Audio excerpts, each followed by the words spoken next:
శరణ్య రావటం, మళ్ళీ దర్శన్తో కలిసి నడవటం నాకేమీ నచ్చటం లేదండి. నేను మాత్రం ఈ దృశ్యం చూసి సంబరాల్లో మునిగి తేలుతున్నా అనుకుంటున్నావా ఏంటి? నా పరిస్థితి కూడా అదే.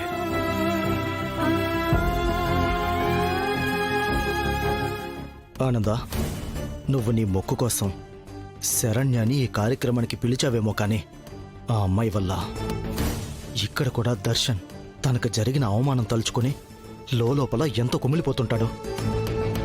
దర్శన్ పరిస్థితి అర్థం చేసుకోగలనండి. కానీ సీతారాముల వారి కళ్యాణానికి దర్శన్ సతీ సమేతంగానే కదా కూర్చోవాలి. యాండి, మనం సీతారాముల వారి కళ్యాణానికే కదా వచ్చాం.